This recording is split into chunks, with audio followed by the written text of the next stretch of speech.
Welcome to Daily Armour. Our verse today will come from Matthew chapter number 7, and we'll be looking at verse 29. We won't just be in Matthew chapter 7, we'll also be in Matthew chapter 8, and we'll also be in Matthew chapter 21. So I'm just going to prepare you to have to flip some pages today. But Matthew chapter 7, verse 29 is where we're going to start. And it says, "For he taught them as one having authority, and not as the scribes." I want to have our devotion today on the authority of the Lord. And I realize that God has all authority. And Jesus has authority over my life, and he has authority over your life. Whenever we are submitting to him, when we are obedient to him, we are recognizing his ultimate authority. And I want to look at an example of that in Matthew chapter 8, down to starting with verse number 5, going to verse number 10. And I want to also look at another example of that in Matthew chapter 21, and we'll be looking at verse 23 through 27. And I want to see the difference in those who respect the Lord's authority and those who don't comprehend that he has all the authority. So let's look at verse number 5 in chapter 8. Just write down in the word, and it says, "And when Jesus was entered into Capernaum, there came unto him a centurion beseeching him, and saying, Lord, my servant lieth at home, sick of the palsy, grievously tormented. And Jesus saith unto him, I will come and heal him. The centurion answered and said, Lord, I am not worthy that thou shouldest come under my roof, but speak the word only, and my servant shall be healed. For I am a man under authority, having soldiers under me. And I say to this man, Go, and he goeth, and to another, Come, and he cometh, and to my servant, Do this, and he doeth it.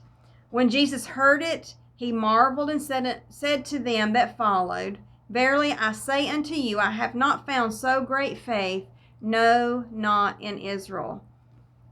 I just was really intrigued by the centurion's faith. I know that the pastor preached, it's maybe like a month ago, I'm not sure how long it's been, and he was talking about the things that marvel Jesus. This was one of those examples of the centurion's faith so marveled the Lord. It was such a wonderful example to others of maybe the weakness of their own faith, that they could recognize the difference between this centurion, this Roman soldier that wasn't even a Jew, that, probably heard a lot about the law, but had no recollection of pinpoint things. He didn't recognize being under any kind of Jewish authority, but he recognized that Jesus' authority surpassed even that. Surpassed his authority and surpassed even the Jewish authority that was in the area. So he's recognizing the Lord, and we see that if you look at verse number 8, it says, "The centurion answered and said, Lord, I am not worthy that thou shouldest come under my roof." He's saying, you have such authority that, Lord, I'm not even worthy for you to come to my house, that I am not even worthy to ask you to do that. I wouldn't dare ask you to do that. I would be feeling like I was outside of my bounds to ask you to do that. The Lord in verse number 7 had already said, I will come and heal him. Jesus, just right there, because the centurion had requested it, Jesus was willing to stop and go to his house and to see about this servant and heal this servant that the centurion had. But we see here that the centurion's faith was so marvelous that he knew that Jesus could heal his servant without even having to go to his house. Let's look again at verse number 8. It says, I'm not worthy thou shouldest come under my roof, but speak the word only, and my servant shall be healed. Man, was that some authority that he put on the Lord, that he ascribed to Jesus, that he had confidence that he had that kind of authority. The authority sent from the Lord, the authority of God. And those around him did not even comprehend that to that point. But this centurion, this Roman soldier of authority, he was one who had authority. He was subject to authority under the Roman rule, but he also had those that were under him. So he understood what it was like to be a one of authority. He could tell soldiers to go and do something and they would have to go do it. He had people that worked for him and he would say, I need you to go do this, and they would do it. No questions asked. They would do it. But he's saying that the Lord Jesus' authority was well surpassed all of that, and that he could heal his servant right there where he's at. And the Lord wanted those that were following him. If you look at verse number 10, where it says that when Jesus heard it, he marveled and said to them that followed. He's talking to them that are around, that them that are witnessing, that them that are amongst his circle. He's saying, listen, pay attention to what he has just asked me to do. Verily I say unto you, I have not found so great faith, no, not in Israel. He's saying amongst the Jewish people who should know what kind of authority I have, that the scriptures have told about me over and over and over again. And you should know from whose authority that I come from. You should know how I'm able to do what I'm able to do, because I am of God. I am God. I have all authority. I can do what I want to. I have all authority. That's the kind of faith the centurion had, but his own people, the Jewish, the Israel as a whole, did not recognize that in the Lord. And this faith that marveled the Lord is just amazing to see. And then the Lord did heal this servant just by speaking it, just by saying so. And I want us to look also at a different situation, and we'll look at how the lack of recognizing the Lord's authority and how that makes a difference in somebody else's life. So go to Matthew chapter 21, and I believe it's starting in verse 23. Matthew chapter 21, and let's look at verse 23, and we'll go all the way down to verse 27. So Matthew 21, and it says, when he was come into the temple, the chief priests and the elders of the people came unto him as he was teaching, and said, by what authority doest thou these things, and who gave thee this authority?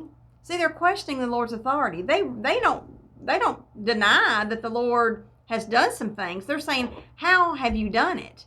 And what the Lord is saying is that it's obvious that who could do these things. The centurion's faith is that it's God's authority on Jesus. It's God's authority. And he has all authority, and he could do whatever he wants. But here we're with the chief priest and the elders and the people. They were in the temple. Jesus is teaching, and they're saying, by what authority doest thou these things, and who gave thee this authority? They're asking Jesus a question. And Jesus answered and said to them, I will also ask you one thing, which if you tell me, I, and likewise will tell you by what authority I do these things. He's like, well, you answer me a question, and then I'll answer your question. The baptism of John, whence was it? From heaven or of men? And they reasoned with themselves, saying, if we shall say from heaven, he will say unto us, why did ye not then believe him? But if we say of men, we fear the people, for all hold John as a prophet. They hold John as a prophet sent from the Lord. They saying John did his things from the authority of God, and he was a prophet. But if we say of men, we fear the people, for all hold John as a prophet. And they answered Jesus and said, we cannot tell. And he said unto them, neither tell I you by what authority I do these things. He's saying it's so obvious. It's so obvious where my authority comes from, that his authority was God, that he is God, and he has all authority. And that's the difference in respecting the authority that the Lord has versus somebody who doesn't recognize and doesn't respect that the authority that Jesus has comes from God, that Jesus is God. There's a difference. We can know a whole lot about Jesus. You can know so much about him, but when you respect his authority in your life and in my life, he has had me make so many changes in my life that he had the authority to do. Others try to push their wants and wills on my life, but their wants and wills on my life don't really carry a whole lot of authority to me. But the authority that Jesus has is God. is God's authority. He has all the authority. I was listening to a message on the way to church this morning, and the pastor that was preaching, he was given the definition of authority. He said he got it from the Webster's Dictionary. So when I got here and I was studying this out, I thought, well, I'm just going to look up what the definition. I just did it on my phone and looked up the definition of authority. And this is what I found. The definition of authority says the power or right to give orders, make decisions, and enforce obedience. The power to influence others, especially because of one's commanding manner or one's recognized knowledge about something.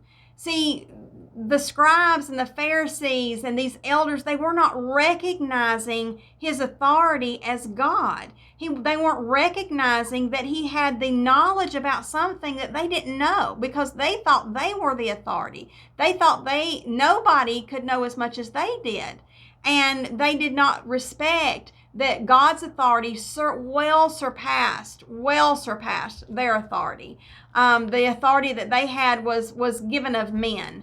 But the authority of God, that's why he asked him about John. Did John's authority to baptize come from heaven or from men? Did men give him that right? Did men put him up on the pedestal? No. He was ordained of God to do that. He was, before he was even born, it was put into his life. It was the plan for John to be the forerunner for Christ. It was always the plan. And that came from God himself. And so the difference in when somebody else wants to push on their authority on me, and I'm not really paying much attention to what they have to say and what they think I should do and what they think I should be and all that, what they think I should, that it's okay for me to do and what it ain't okay for me to do. Their authority, that doesn't mean a whole lot to me. But when I'm reading in the Word and I'm studying and I'm reading, and then there's passages and I'm like, I know that these are for me, that God wants me to not be angry, and he doesn't want me to have a terrible temper. He wants me to be calm. He wants me to know when I should keep silent and keep things to myself. He wants me to be bold when it is time to say something. He wants me to be bold because of his authority in my life. He has power over my life. I've been feeling this way for several years, that he is so in control of my comings and my goings, and yet he has let me travel and see so many wonderful things. And I have traveled ever since I think we started traveling when I was young, when I was 2 years old. I was born in Kentucky, and I think, if I'm not mistaken, that we moved to California when I was 2, and I have lived so many places.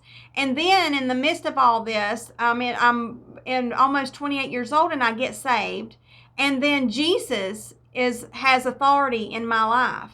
But yet in his authority, he is in control of my comings and my goings, and in control of what I do.